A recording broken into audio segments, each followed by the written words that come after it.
Iku. Gimana bre? Apakah masih yakin mau pilih Pak Anies setelah melihat debat capres yang kemarin? Kalau gue sih dari awal emang kagak begitu suka gitu ya dengan cara beliau gitu. Tapi kali ini bukan perdebatan yang kemarin yang mau kita bahas, tapi politik identitas bre.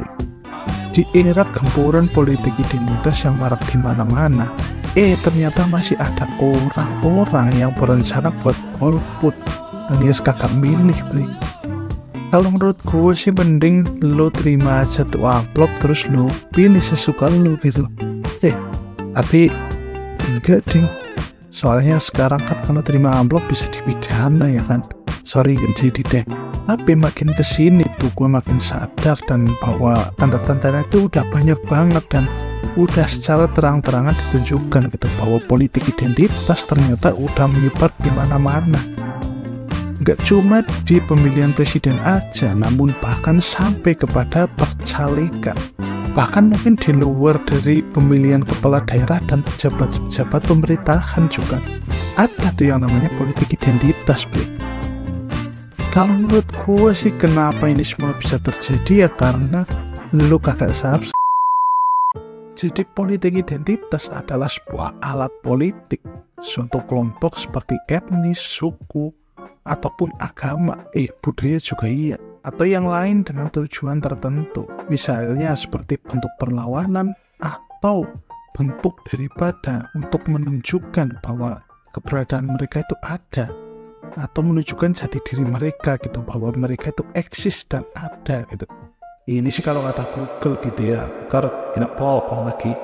Dan kalau melihat situasi yang makin kesini gitu, dan ya ternyata makin terbukti dan makin terlihat gitu, bahkan makin terang-terangan menunjukkan yang namanya politik identitas gitu. Dan yang namanya politik identitas ya tadi yang gue bilang meliputi suku, budaya, ras, dan agama gitu. Dan yang ditujukan dalam pemilu kali ini adalah agama. Jadi gue gak heran sih kenapa agama bisa dijadikan sebagai alat untuk berpolitik. Salah satu alasannya mungkin ya karena uang, mungkin itu sih masih dugaan gue aja gitu ya, gue gak tahu ya sebenarnya iya atau enggak. Tapi kemungkinan besar ya ujung-ujungnya pasti uang gitu.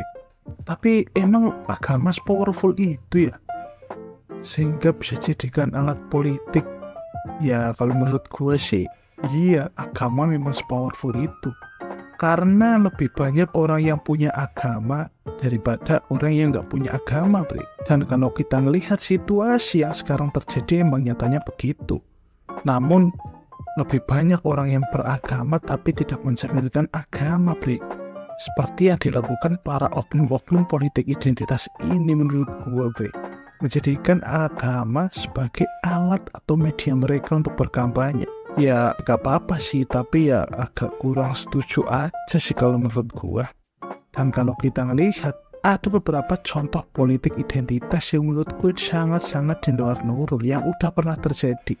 Salah satunya adalah contoh yang mau gue ambil adalah pilkada DKI pada beberapa waktu yang lalu, di mana Pak Anies Baswedan melawan Pak Basuki Cahayapurnama atau lebih sering kita kenal sebagai Pak Ahok. Kalian pasti tahu kan ya. Dan yang terjadi pada saat itu ada suatu kelompok gitu atau kumpulan yang mengatasnamakan agama Islam gitu. Ya agama, ujung-ujungnya agama ya kan. Dan tahu apa yang mereka permasalahin? Ya karena Pak Ahok minoritas. Tapi walaupun begitu gitu masih ada aja tuh pihak yang menyangkal dengan berbagai dalih. Salah satunya adalah ya karena kompetisi itu, kompetisi atas nama dasar, yaitu kompetisi atas dasar latar belakang agama. Ya mungkin benar sih kompetisi, tapi ya politik identitas ya tetap politik identitas sih, walaupun gak dilarang. Tapi menurut gue ya kagak pas aja gitu kalau agama sampai ke bawah-bawah politik. Tapi kalau dipikir-pikir juga ya, kalau nggak ada politik ya susah juga sih. Dan kalau kita lihat gitu, media buat kampanye atau buat berpolitik dari tahun ke tahun itu memang selalu berubah. Dan salah satu faktor faktor yang mempengaruhi adalah menurut gue ya logis sih. Kalau kita lihat zaman dulu mungkin kampanyenya masih pakai radio untuk koran. Ganti tahun ada TV, mungkin ditambah pakai TV. Ganti tahun lagi ada yang namanya belusukan, yang mana menurut gue sangat efektif dan terbukti sampai sekarang pun masih dipakai yang namanya belusukan itu, bre. Ya walaupun sebenarnya yang namanya belusukan pasti ada gimmicknya juga sih. Tapi ya emang strategi yang paling efektif, apalagi belusukan ditambah agama. Belusukan agama udah menurut gue paling powerful. Dan makin berkembangnya zaman ada yang namanya internet, sosial media. Dan salah satu alat yang paling powerful selain agama adalah sosial media. Karena seperti yang kita tahu, ya kalau sekarang ini apapun kejadiannya, walaupun mungkin itu kejadian biasa-biasa aja, bisa jadi viral karena sosial media, bre. Dan itulah kita bisa tahu bahwa sosial media itu ternyata sangat-sangat powerful. Apalagi kalau sampai digunakan untuk kampanye. Jadi nggak heran sih kalau kita misal buka YouTube. Kalau YouTube sih nggak terlalu gitu ya. Tapi kalau TikTok atau Instagram melalui Reel-nya gitu ya, banyak banget tuh buzzer-buzzer atau orang-orang suruhan gitu yang ditugasin atau dipekerjakan untuk membuat video-video propaganda agar seseorang memilih satu kelompok tertentu gitu. Intinya seperti itu.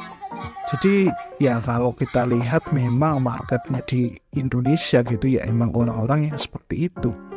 Contoh aja bapak-bapak komplek atau ibu-ibu komplek yang suka ngerumpi di depan rumah siang-siang gitu ya. Dengar kabar atau berita yang menurut gue udah gak masuk akal aja, mereka bisa percaya begitu aja, semudah itu.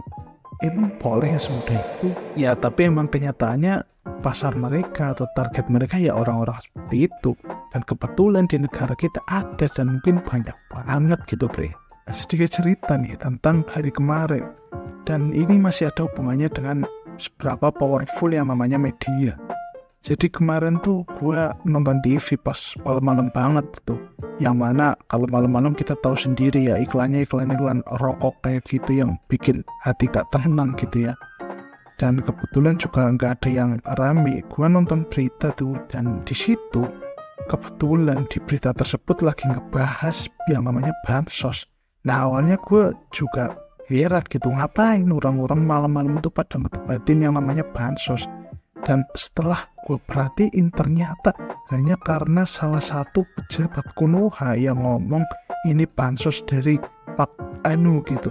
Padahal gue juga maksud, dan orang-orang juga mungkin orang awam pun juga udah maksud bahwa bansos ini tuh dari pemerintahan eranya Pak Anu gitu. Tapi kenapa media sangat powerful ini tetap menggoreng? Ya namanya juga media yang powerful gitu ya, tetap menggoreng dan ngomong yang terjadi di Konoha itu ya gini gitu ya, bre. Dan itu sih yang terjadi di Konoha gitu ya, tapi di negara kita ya udah enggak ya. Nah kalau ngomong-ngomong soal kampanye nih, gue mau kasih rating kira-kira berapa nih rating buat kampanye pemilu di 2024 ini. Menurut gue ya masih di bawah MC ya, tapi emang sebenarnya ya cara untuk berpolitik ya emang seperti itu, apa ya dulu. Karena jujur aja gue juga belum pernah masuk ke dunia perpolitikan gitu. Tapi ya emang mungkin kayak gitu atau gue yang kagak paham. Tapi boleh dong koleksi di kolom komentar kalau gue salah. Dan jadi kesimpulannya apa nih? Kesimpulannya ya kalau lo pengen menang ya kuasai media aja gitu, atau kuasai media sosial. Dan apapun strategi politik yang menurut gue ujung-ujungnya ya paling agama lagi. Jadi gak bakal jauh-jauh dari yang namanya agama, bre. Oke, mungkin itu aja yang pengen gue sampaikan di video kali ini. Jangan lupa like video ini jika kalian suka, tinggalkan pendapat kalian di kolom komentar. Jika kalian gak suka boleh dislike. Dan gue Ferdianto, sampai jumpa di video berikutnya. Tapi ngomong-ngomong kemarin ada yang kabar ya.